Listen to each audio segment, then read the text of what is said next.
Hello बच्चों, last video में मैंने आपको पढ़ाया हुआ था ड्रिफ्ट वेलोसिटी और रिलैक्सेशन टाइम को एक्सप्लेन किया हुआ था। ड्रिफ्ट वेलोसिटी क्या है और रिलैक्सेशन टाइम क्या होता है। आज के वीडियो में मैं आपको पढ़ाने वाला एक बहुत इंपॉर्टेंट रिलेशन है, क्लास 12th में बोर्ड में पूछा जाता है। रिलेशनशिप पूछा जाता है आपको निकालने के लिए ड्रिफ्ट वेलोसिटी और करंट में। तो I इक्वल टू NEAVD आपका रिलेशन होता है, या फिर कभी कभी आपसे बोला जाता है कि करंट डेंसिटी। करंट डेंसिटी भी मैं आपको पढ़ा चुका हूँ, J जिसको हम बोलते हैं, करंट डेंसिटी के बारे में भी। या फिर पूछा जाता है कि करंट डेंसिटी और ड्रिफ्ट वेलोसिटी में रिलेशन क्या होता है। तो हम हेडिंग डालेंगे। अभी जो टॉपिक मैं आपको पढ़ा रहा हूं वो टॉपिक है relation between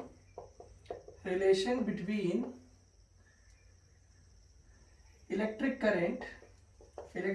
current and drift velocity इन दोनों में रिलेशनशिप स्टैब्लिश करने के लिए बोला जाता है। तो देखिए, ड्रिफ्ट वेलोसिटी का कॉन्सेप्ट कब आया था? जब हमने कोई कंडक्टर लिया था, कंडक्टर को हमने इलेक्ट्रिक फील्ड अप्लाई किया था। ड्रिफ्ट वेलोसिटी का कॉन्सेप्ट क्या था?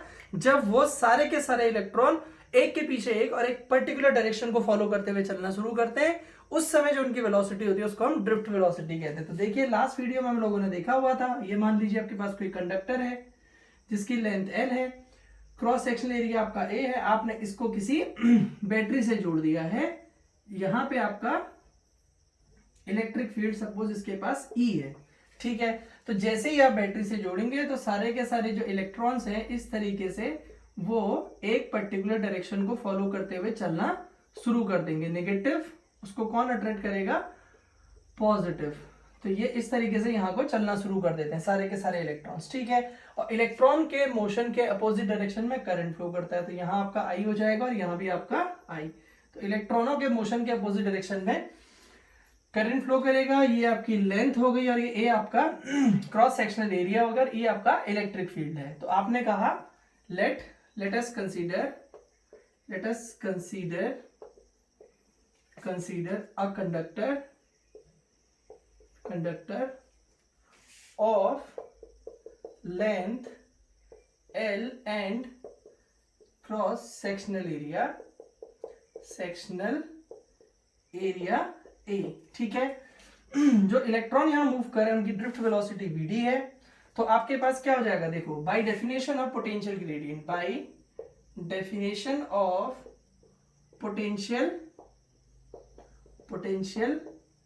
ग्रेडियंट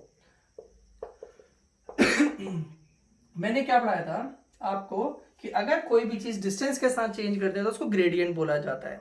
तो यहाँ पे जो पोटेंशियल है, पोटेंशियल ग्रेडियंट की बात करते हैं तो हमें पता है potential gradient E equal to होता है आपका V/L।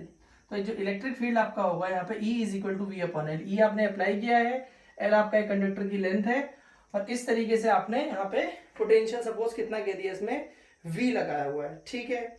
तो आप बोलेंगे under the influence of electric field, आप खुद से लिख सकते हैं under the influence of electric field the electron will start moving in a particular direction with a constant velocity that is called drift velocity VD। एक constant velocity से move करेंगे जिसका नाम हमने कह दिया ड्रिफ्ट वेलोसिटी है, ठीक है। अब इस एक्सप्रेशन को सॉल्व करने के लिए मैं एक आध पॉइंट यहाँ पे कंसीडर कर रहा हूं, तो आप यहाँ पे उसको देखिए कैसे। Let number of electrons per unit volume is equal to N। ये मैंने कंसीडर कर दिया कि यूनिट वॉल्यूम में जो नंबर ऑफ इलेक्ट्रॉन है वो N है। तो चार्ज ऑन वन इलेक्ट्रॉन,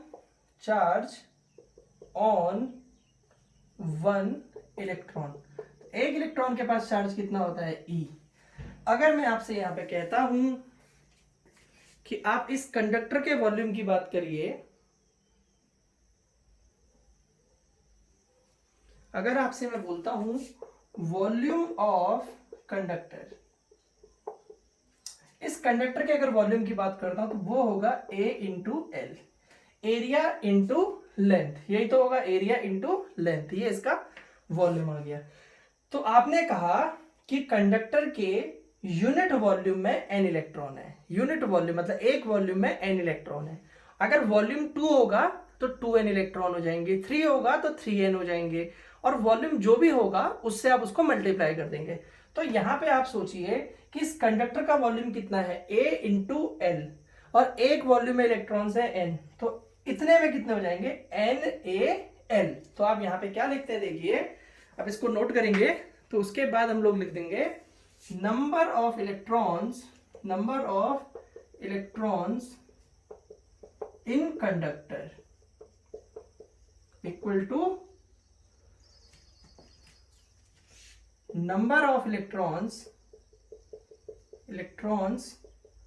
पर unit volume into volume of conductor. तो आपने क्या करना है, आपने फॉर्मूला लिख दिया कि अगर आपसे पूछा जाएगा कि कंडक्टर के अंदर कितने इलेक्ट्रॉन्स हैं, तो आपने क्या बोलना है, number of electrons per unit volume into volume of conductor. ठीक है, तो मैं क्या करने वाला हूं, यहाँ पे मैं एक काम करता हूं, इसको हटा देते हैं यहां से, मैं इसको कैपिटल N से डिनोट करता हूं, capital N total number of electrons in this conductor. तो मैंने क्या कहा, यूनिट वॉल्यूम में कितने इलेक्ट्रॉन्स हैं, तो number of electrons per unit volume कितने हैं n है, और वॉल्यूम कितना है कंडक्टर का Al। तो कितने नंबर ऑफ इलेक्ट्रॉन्स हो गए NaL। अब एक इलेक्ट्रॉन पे चार्ज कितना है बच्चों, E है, एक इलेक्ट्रॉन पे चार्ज E है, 2 होंगे तो 2E, 3 होंगे तो 3, 4 होंगे 4E, 10 होंगे 10E। तो कितने नंबर ऑफ इलेक्ट्रॉन्स हैं NaL। तो कितना टोटल चार्ज होगा, तो आप NaL को किससे मल्टीप्लाई कर देंगे, E से मल्टीप्लाई कर देंगे। तो अगर मैं करता हूं टोटल चार्ज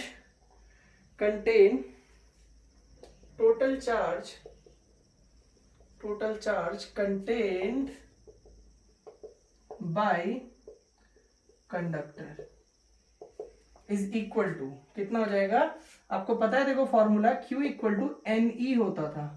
तो यहाँ पे हमारे पास जो कंडक्टर के पास नंबर ऑफ इलेक्ट्रॉन्स है वो कैपिटल N है, तो मैंने यहाँ पे कैपिटल N लिख लिया। ठीक है, तो कैपिटल N की वैल्यू कितनी, NaL इंटू E।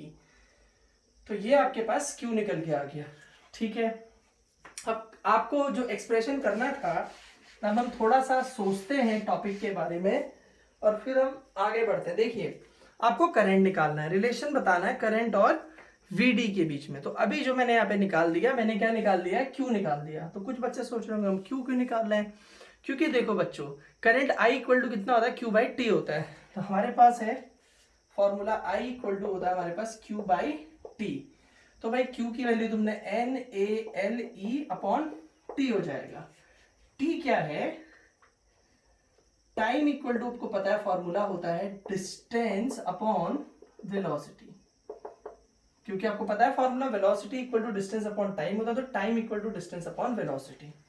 टाइम कितना हो गया आपका T, यहां से यहां इलेक्ट्रॉन को जाना है, तो कितनी लेंथ है उसके पास, आपके पास डिस्टेंस कितनी ट्रेवल करनी पड़ेगी उसको, अगर इलेक्ट्रॉन यहां से यहां जाता है तो एंड डिस्टेंस उसको ट्रेवल करनी है।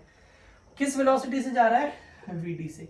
तो T की जगह पे आप लोग L अपॉन Vd लिख सकते हैं। तो यहाँ पे ध्यान दीजिए, I इक्वल टू आपने NaLE अपॉन T जो लिखा हुआ है वो NaLE अपॉन T की वैल्यू कितनी है आपकी, L अपॉन Vd। L से L कैंसिल हो गया, तो NaeVd। तो आप ऐसे याद रख सकते हैं इसको, NeaVd। तो ये रिलेशनशिप निकल के आ गया किसके बीच में, करंट और ड्रिफ्ट वेलोसिटी के बीच में। तो क्या किया मैंने कहा, मान लो इसकी यूनिट वॉल्यूम में स्मॉल n इलेक्ट्रॉन्स हैं, इसका वॉल्यूम कितना होगा A इंटू एल, इसमें कितने इलेक्ट्रॉन्स होंगे तो NaL हो जाएंगे।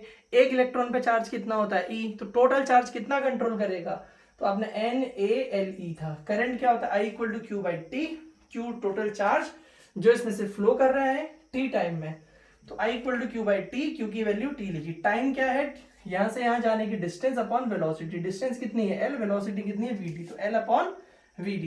तो T की जगह पे आपने L अपॉन Vd लिख देना है, तो NeaVd निकल के आ गया।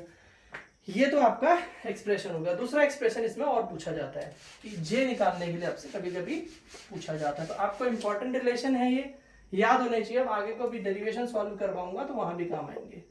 तो करंट डेंसिटी क्या पढ़ाई गई थी आपको, J is equal to I upon A। I की वैल्यू कितनी आ रही है, NeaVd अपॉन A। A से A कैंसिल हो गया, तो J is equal to NeaVd। तो आप क्या कर सकते हैं, you can find the relation between क्या, ड्रिफ्ट वेलोसिटी और करंट डेंसिटी। अगर वेक्टर फॉर्म में बोला जाएगा आपसे इसको वेक्टर फॉर्म में लिखने के लिए बोला जाएगा, तो जे करंट डेंसिटी वेक्टर होता है, एन ई यहाँ पे वी डी। तो ये रिलेशनशिप आपका निकल के आ गया। अब I equal to N E A V D कहें या फिर जे निकाल दें, वो एन ई वी डी होता है। तो आपने ये रिलेशनशिप देखा है, this is the relationship between current and drift velocity, और आपने बोला J is equal to N E V D. तो देखो कितना फायदा होता है अगर आप कॉन्सेप्ट को क्लियर करके पढ़ते हैं। जिन बच्चों ने लास्ट वीडियो देखा होगा उन्होंने देखा होगा कि किस तरीके से मैंने समझाया था कि इलेक्ट्रॉन जिगजैग मोशन करते हैं। जब हम इलेक्ट्रिक फील्ड अप्लाई करते हैं तो इलेक्ट्रिक फील्ड अप्लाई करने से ये सब एक डायरेक्शन में चलते हैं, कांस्टेंट वेलोसिटी जिसको हम ड्रिफ्ट वेलोसिटी कहते हैं, वीडी है। तो वीडी से चल रहे हैं, बाकी आपका एक्सप्रेशन मैंने करा दिया है। Thank you.